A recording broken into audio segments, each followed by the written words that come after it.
when you're not speaking. Yeah, we're live. Yo, kaboom!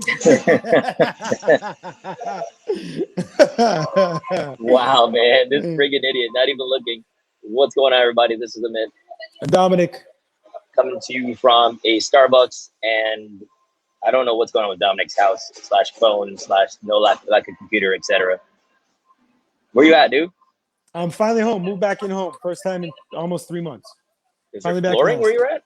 There is flooring, but there's still no kitchen. Moving stuff in. It's a madhouse. Give the people a tour. Give us a tour. No, we're not touring. I thought you said flooring. I said flooring, but as I give us a tour of the house. Now that we're in there. No.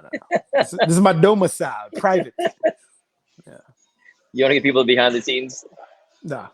Hey, you can have a little something going on. Big mess, you know.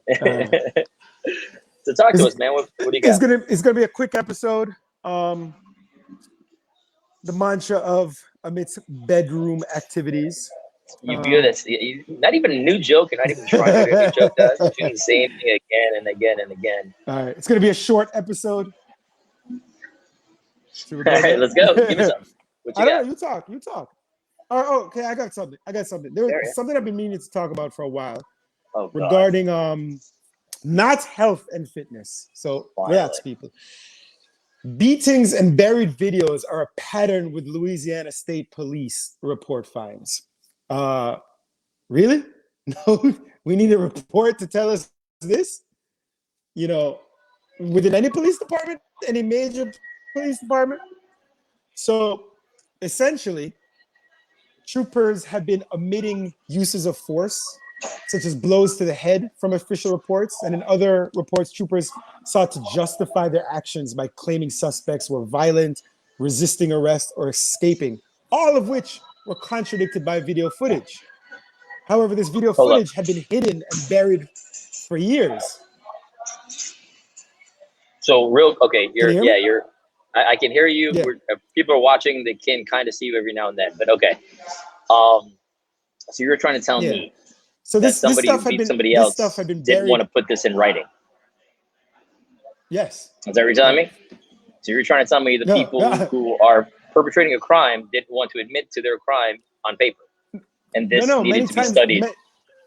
Yeah, but many times they did admit to it, but justified it with lies.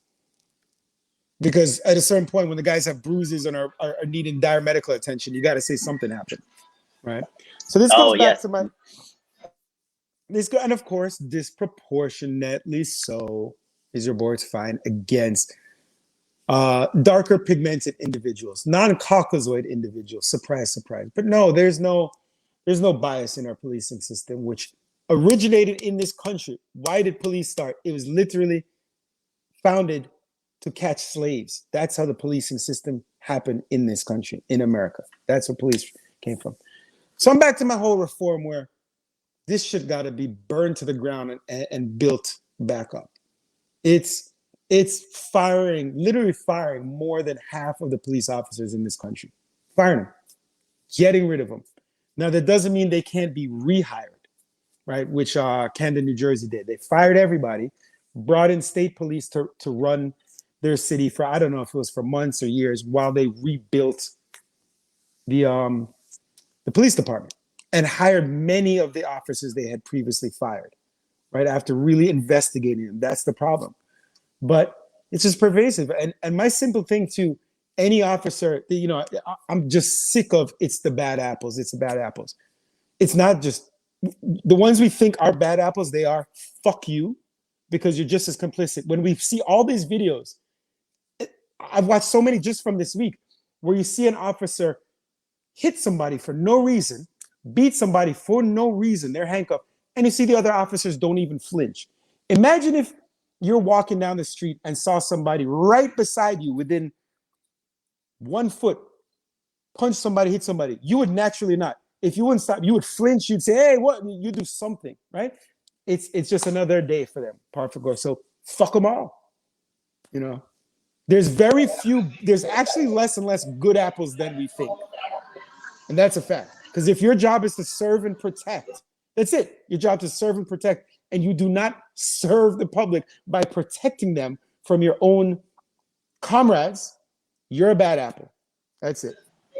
Is the good apple the Granny Smith or yes. Fiji? No, the Granny Smith. Or one of those honeydews. Not honeydew. What's it called? Honey something or other. What? 100% the Granny Smith. That's a good apple, right? Because the rest of them are garbage. That's the best apple. No, okay. No. Just wanted to make sure. The honey something is a good apple too. Fiji's overrated. Granny Smith's the only way to go. Period. Because I was trying to understand. People who say good apple, I was always wondering what they thought about, and why good apple became the standard terminology for that as well. Also perplexing to me. But neither here nor there. On a side note, by the way, Dominic's been watching this Korean show, which I put him on to. Did you watch episode 1? I watched the whole series, the first season. You watched the whole series already? Yeah, so there's a thing called What Amit is Watching. Check it out on Instagram, at What Amit is Watching. It is pretty dope. That guy's My co-host years ago used to review movies and shows, took an extended hiatus, and he is back. In fact, there is a cameo appearance I have 4 years ago. It was quite the buzz. Anyway, he reviews movies and shows, and last week I saw him talk about Squid Game. Go on. You watched all of it already? Yeah. Yep. It was good, yeah? It was good. A deep schooled me to that, of all people. Yeah. It's actually, I don't know how it just became big. It became the #1 show on Netflix this week. Hey, man, the word of mouth game was strong with that one. It was a good one. But you saw Alice in Borderland as well, right? I haven't even heard of it. That's a Japanese one, kind of similar tone and similar kind of dynamic. So you should check that one out next. Racist. Mine's similar because Squid Game is Korean. First of all, not why I said it. When you watch the show, you'll see they're also playing games to the death. That's why it's similar. Douchebag. Spoiler alert. Calling me out. Spoiler alert. This guy uses the one word Chinese to describe everybody in Asia. He's calling me out. I don't, but that was very Jamaica for our whole lives, everybody. So you're better now? Yes. Yeah, I am. Be better, people. Yes, be better. Alice in Borderland. What Amit is watching. Check it out. It's worth checking out. Give me some thoughts and some stuff there, trying to figure that out. But it's an interesting. What's interesting to me about it, actually, the fact that it is a Korean show. Did you watch it subtitles or otherwise? No, I busted English because I do things like I'm moving furniture and I listen to it. I can't watch. Yeah. So like, it's interesting to me that a Korean show is getting these kind of ratings, right? Numbers, because Netflix saying just #1 and so on. I don't know the numbers would represent, only because these are things that studios would never have backed in the past. Yeah. You know what I'm saying? Like the idea of having a all Korean show based on whatever, or an all anything show, doesn't seem like something that would work. Instead, they would recreate it for the US. And now it's a different kind of dynamic. And I'm like, it's par for the core. And the reason I bring it up, par for the course, not core. The reason I bring it up as well is because James Bond comes out next week. And the new search for the new James Bond kicks off in January. So now you have all these rumblings again about who's going to be the new James Bond. Should it be a black James Bond? I mean, should James Bond be a man? Which is now another thing. Which, by the way, this is where I come in a little bit. Yes, James Bond should be a man. Because his name is James? But the other part of that, too, is there's a lot of film that have, it's like, how do I describe it? There's a lot of film where they try to recreate or rethink the creative thing and have a woman in place of a man and whatever. But I think there's so much IP out there that why don't you just create a vehicle for this, for this new women, character, for the new character. Yeah, like why? Because now people have a preconceived notion of what they expect. Right. So you're almost setting it up for failure. But that's different. Like, we were never told what race James should be. Now, realistically, James is in the 60s. Okay. James is pre-60s and 70s, high-ranking English official. Very low odds he was black, right? Very low odds. But it's always. I think Idris Elba is the best one. Like, no, I think it'd be dope. But Idris is also old. Like, he's legit old. I mean, he can't be older than Daniel Craig, is he? No, but that's what I'm saying. It's like, but you're swapping people out for the same age, is what I'm saying. Yeah. You know what I'm saying? Like, you don't give him like another 15 years of Idris because I mean, I assume again we'll figure out what happens there. But I think it's good. It'll be interesting who the next one is. I'm excited to see that movie. Much of it was filmed in Jamaica. Not much. Some of it was filmed in Jamaica. Some of it. There was a scene or two. The movie's like 2.5 hours long, probably 10 minutes in Jamaica. The James Bond creator wrote all of them. Hold on, were you referring to this one or are you referring to This one. Okay. We have like Dr. No, and I think there was another one. 2 of them were in Jamaica. Yeah. Over the years. So we've had like 3 down there. Remember, he ran across the alligators. Yes. Yeah. I used to go there as a kid. I never went to Alligator Park. Oh, I've been there probably at least 5 or 6 times as a kid. Speaking of alligators, did you see the Florida man story came out this week? The dude called the alligator in the garbage? I haven't watched the video yet. This dude, so for those of you who don't know, it's on the Google, so you can go find it. There was an alligator. Like, I'm talking, this thing looked like it was like 6 feet, like a legit alligator. Something you just leave. You don't hang around. You go back in your house and you call somebody to deal with this. You don't do this yourself. Homies out there in flippy floppies, slides, socks and slides, and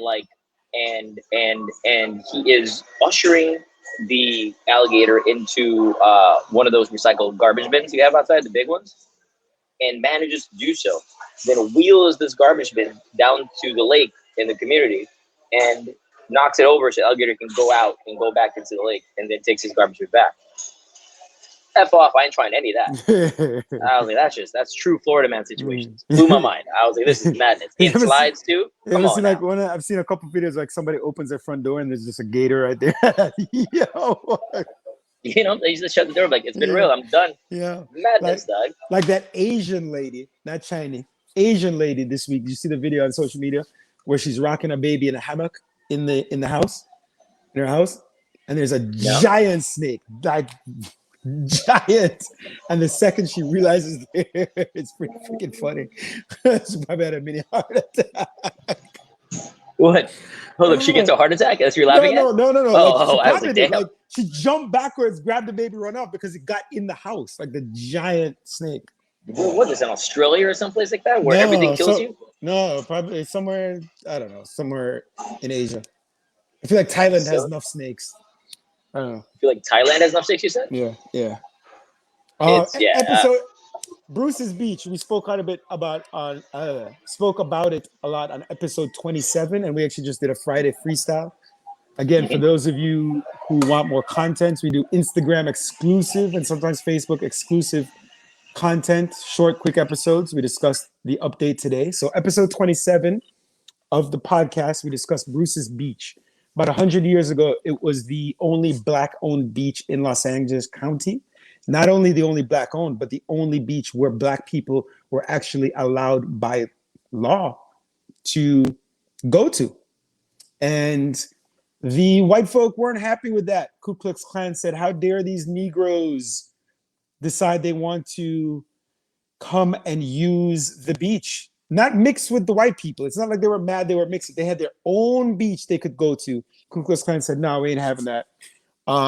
Pressured the state, wound up taking the land via eminent domain under the guise of needing to build a park, quote unquote. They did not for decades do anything with it, stole the land essentially. Then they built a park. It became years later known as Bruce's Beach, because though they stole the land, that was the way of saying sorry, naming it after one of the owners, Bruce. And finally yesterday, about 100 years later, Governor Newsom signed a bill that is going to return the land to its heirs. It's been valued of up to $75 million. So listen, finally some good news and stuff like that. Now, imagine how much that has happened over the last century across America. The taking of this land and things of this nature. Wow. Hopefully we'll see more stuff like this. People will be in uproar. I guarantee you there's some flack against it.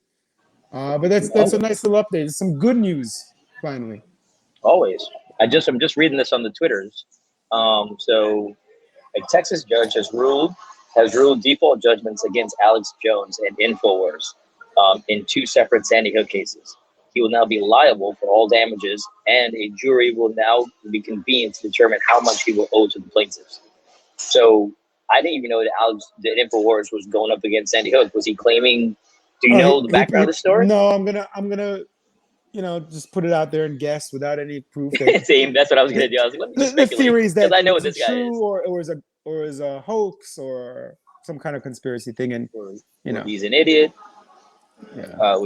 It's wow. So now he's got to pay penalties, which is pretty awesome. Yeah, that's pretty dope. No, I'm literally scouring the interwebs for just general situations. It's a weird. So, a couple random things I'll just go over that are happening in the day to day. Today's when recording this is Friday, October 1. The new Sopranos movie comes out today on HBO, which will be interesting. I don't really care. I didn't need another Sopranos situation, but I will watch it. A movie called The Guilty, which is on Netflix, which is Antoine Fuqua. And Jake Gyllenhaal, and it looks mediocre, but I will watch it. And Venom is out in theaters, which looks. I enjoyed the first one. I didn't love it, but I'm gonna go watch this one too. And yeah, there's just not a lot of positive situations going. I was trying to find something positive to speak of. Oh, Scarlett Johansson. So Scarlett Johansson had a suit against Disney. Go ahead. Yeah. No, I was gonna say. Here's what though. Something else, but yeah, go on with what. No, I'm just saying they settled. She was asking for 50 mil. They settled, which means, but if they're not disclosing the settlement, so I assume it's not 50, but it's got to be pretty level. So that's just a very high level situation, and the whole reason for the suit is because they released the day and date on both Disney Plus and theaters, and so the theater box office wasn't significant enough, and she would have got back in on the box office. So obviously, it immediately diminished how much money she would get in the box office, hence the fight. And that's why Shang-Chi and whatever else came on afterwards got rights to the theaters and not day and date release to prevent such things from happening in the future. So she filed the suit. So in essence, helped the other people came behind her, and this is the situation right now. You were going to say. We missed it a couple of weeks ago. We forgot it was on the show notes. Ralph Northam, governor of Virginia. It's funny when you said Ralph, I thought about that show.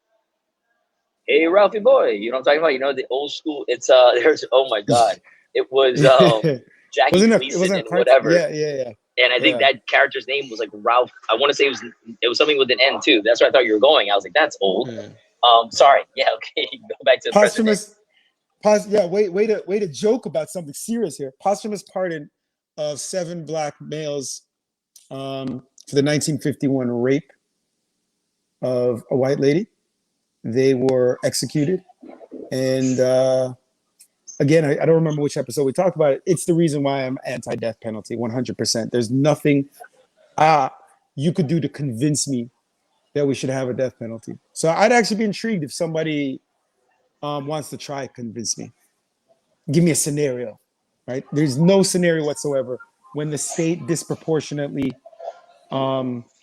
kills a certain color of person, and regardless of color, disproportionately kills poor people, and regardless of race or economic status, makes mistakes and kills innocent people. No, not happening. Against it. Okay, another topic. Insta. So did you know that Facebook was building an Insta for kids? Were you aware of this? No, never heard that. So our process was right now you can't be on Insta unless there's a certain age limit, which I didn't know either way because I'm too old. But apparently there's an age limit. You can't just be on Insta. You've got to be within the certain demo. I think it's like, I want to say 16 or whatever it is. Not that anybody pays attention. Anyway, so they wanted to build a kid version of Insta. And for this to be safe for kids and an era that families could be comfortable that their children are on the internet and socializing with other kids and blah, blah, blah, which means you just ripe for somebody to be a pedophile out there. Either way, they scrapped the idea yesterday. I mean, they put a kibosh on it. It's not scrapped yet. They said that they're rethinking it. And then now you have justices and stuff coming out saying that they should just scrap it all together. It shouldn't be done. We shouldn't be targeting kids, etc. And Facebook obviously saying that they're not targeting kids. They're trying to build something for kids. It's a safe environment. But Facebook's record has been pretty garbage across the board as well as just stuff like this, right? So it's like it's interesting to me even to build. I'm assuming somebody will at some point. It's just weird to me to see a child-friendly, quote-unquote friendly thing like that. I don't have kids, but I don't know how I'd feel about having my kids on a situation like that. With that being said, I mean, kids are on Zoom classes and whatever other kids and play with other kids too. So there's ways for them to interact socially already. So it's not like it's something that won't happen, which is why I'm like all over the place on whether or not it should or shouldn't. But I just found that weird. They're on TikTok, bro. They're on TikTok. Oh, there you go. They're on Zoom classes having interacting. No, again, this is my ignorance, right? And then you have YouTube went. So Facebook forever has been like, we're doing our best to police what's on the interwebs and false information and this, that, and whatever, as relates to politics, as relates to everything like that, and so on and so forth. That we're doing our best, and we're always doing our best. Meanwhile, internal memos always prove that they're not doing their best. So YouTube came out this week and pretty much said that any false information related to vaccine stuff, as opposed to putting a notification saying, hey, check with so on and so forth, they're just saying, they're just deleting it. It's like, it's not going to be up there. Mm-hmm. So anything that's not backed by science, in essence, and now how they're doing this, I have no idea. Because if we're talking about this now, like, I don't know how you're going through YouTube videos to pull this off, but they're Google, so they know what I like, apparently, based on when I open my phone. So they're doing this, and I was like, this is a big step, because now it's not a matter of, so now the freedom of speech people are going to come out and say it's violating freedom of speech, even though it's a private company and they don't need to give you freedom of anything. So it's just weird that, so I'm curious to see how this all plays out for them now. Because again, if you're on one side, it's like, way to go, Google. If you're on the other side, you're like, F you, Google. So I don't know how this works now, because they're just taking it off. It's like, F it, I don't want to do it anymore. Which to me is probably the easier way. If you're a company, just taking it off altogether, so you have to deal with it if that's where your allegiances lie. But this just happened, so I'm really curious to see how this all plays out for them. Yeah, bro, we got it. Your sound is horrible. Okay. Then on that note, we will call it a day. Justice of Order. When you listen to this this week, check out the IGTV on Instagram from October 1st. Listen to us. Let us know who is correct. Dominic is. And this never. Just let us know, because amidst lack of consideration is unkindly, to say the least. Unkindly? Is that what you meant? I was going somewhere. I got caught up in the air. I didn't know where to go. Be better, justice over order. Apple giving us issues again last week. So if you are on Apple, even if you listen on Spotify and have an Apple product, iPhone, iPad, have an Apple account, beg you, just write a review. Help us out. And how about you stop clapping your hands in the situation for people listening on in their vehicles when you're in that noise at the end there? It's Dominic clapping. All right. Did you remember to mute when I was talking? I just was. All right. You can see when I'm muted, guy. Justice over order. Eat better. Take it easy. Watch those sugars. Watch those sugars? I think I say watch those IDs. Watch those sugars. Take it easy. Cool.